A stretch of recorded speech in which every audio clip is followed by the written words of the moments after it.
Can you see me, or where am I looking? You, yeah, just look at the audience. Okay. You're fine. It's All they're right. hearing, and the Zoom attendees are hearing just fine. Okay, gotcha. All right, well, I'm Grant Bagskaw. I'm the campaign manager for Orlando Sonza. I'm clearly not Orlando Sonza. You're probably looking for a handsome-looking Filipino guy. But I'm really just here. I really just want to talk to you guys about Orlando's background and why he's running for office. If I can answer a question, I will try to. I'm not going to try to answer something I don't know, though, so if I can't answer it, I'll just defer you to email info@orlandosonza.com, or you can go to our website and fill out a form, and I will make sure you get your answer question. So a little bit about Orlando Sonza. He came to the United States when he was 3 years old. He was originally born in the Philippines with his parents. He's a product of a legal immigration system. His family came to New Jersey at that time. After that, he went on to go to West Point Academy, where he met his wife, Jessica.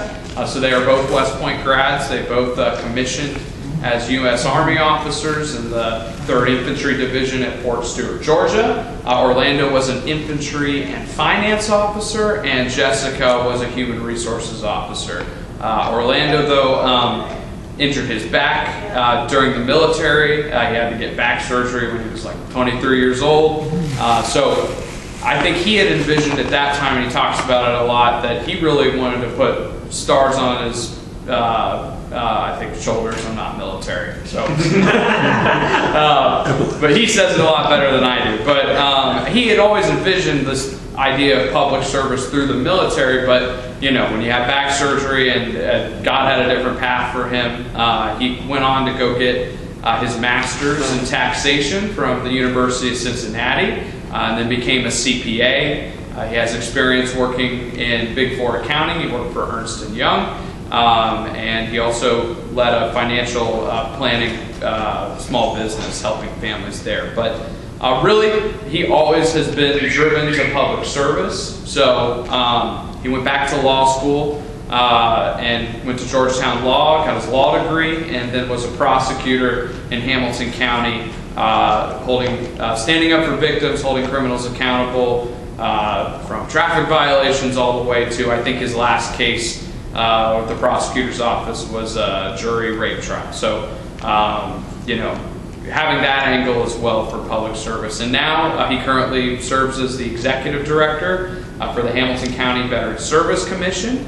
So helping out almost 40,000 veterans that live here in Hamilton County. So Orlando's background, I think you can tell it's experience. He's got a lot of different areas where he knows it all pretty well. I didn't mention he's also a father of 4 kids under 10. He won't say this, I will. He's only 33 years old as well.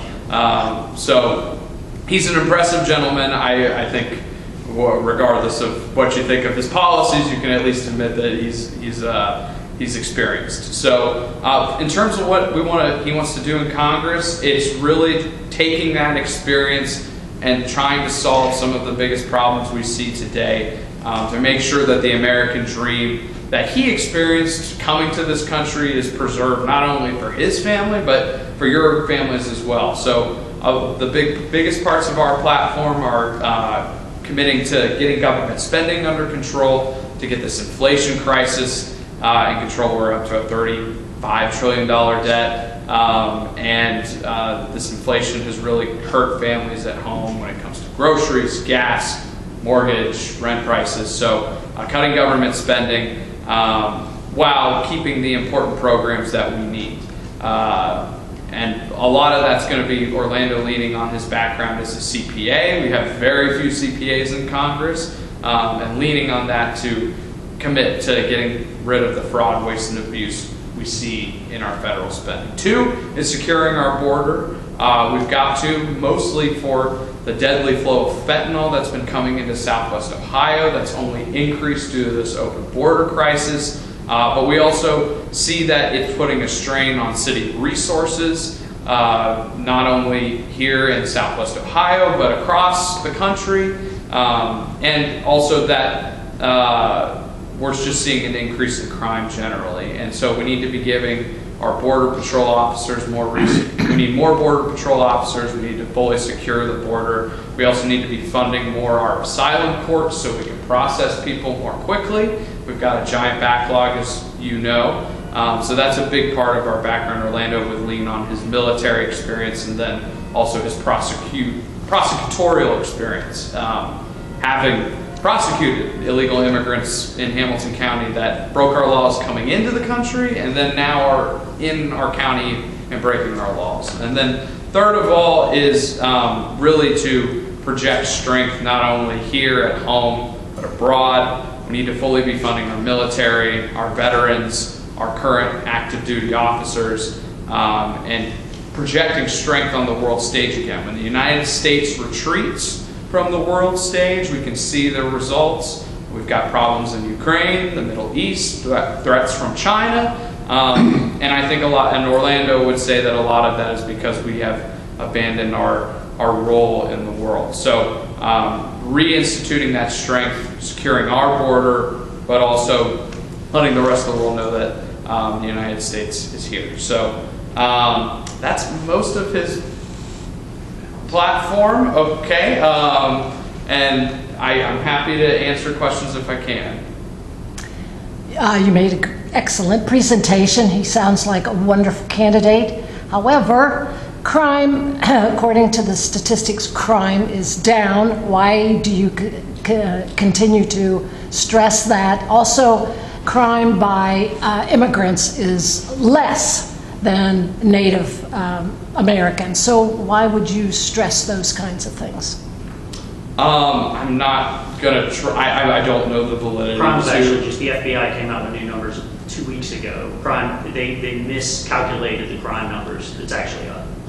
Well, they've been saying it's down. So yeah, but it's still bad. basically. So like and also the immigrants are not. In Cincinnati, it's down in big cities. So if there were not 39 homicides last year and 38 homicides this year, you could technically say crime is down. But I still got my Those neighbor's aren't kid. real numbers. You What just do you made mean? this up. No, I'm just I'm just saying. You just Yeah, made this yeah. up, and that's what's happening now. Well, do you know what the numbers are? No. I think it's like I I know that it's those. think there's 4 less homicides this year than there were last year. I don't know the numbers in depth. I'm not going to refute what you're saying. I'm also not going to say that it's totally true. I just don't know, based off of that. I would invite you to email info@Orlando Sonza. The other part I would say is that securing the border, like I said, is not just about crime. There's also the fentanyl crisis and opioid crisis, that the supply increase that has caused is legitimate. And it's also just